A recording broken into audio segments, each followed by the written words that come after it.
కళ్ళ నిండా కుళ్ళుతో నిన్ను చూసే వాళ్ళకి నీ కష్టంతో పనిలేదు.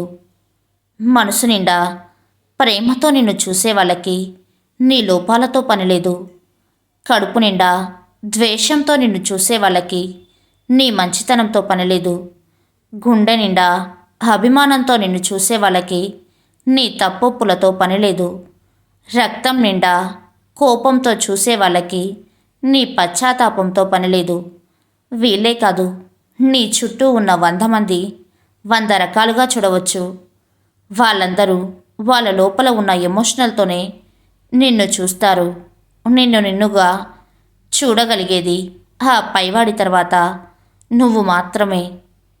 ఎప్పుడైతే నువ్వు నీలో ఉన్న తప్పులు ఒప్పులు, మంచి చెడు, నీ లోపల కోపాలు, నీలో ఉన్న మార్పులు, నువ్వు పడే పశ్చాత్తాపాలు, నీ చుట్టూ బాధ్యతలు, నీ ఆశలు, వాటికై నీ కష్టాలు, దేవుడిచ్చిన లోపాలు, నీ ప్రయత్నాలు, ఇలా ఎదుటి వాళ్ళను జడ్జ్ చేయడానికి మాత్రమే వెతుకుతూ ఉంటామే. ఇలా వాటన్నిటి ద్వారా నిన్ను నువ్వు చూసుకోగలిగితే, ఎలా లాయర్లా కాదు జడ్జిలా, అప్పుడే నువ్వేంటో నీకు అర్థమవుతుంది. అదే అవేర్నెస్ అంటే.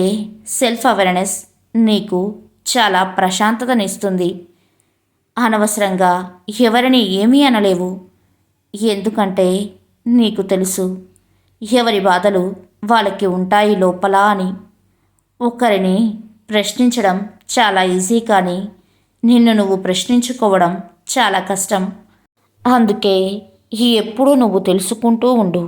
అప్పుడు నీ ఎదుగుదల చాలా బాగుంటుంది. నీ మనసు చాలా ప్రశాంతంగా ఉంటుంది మిత్రమా.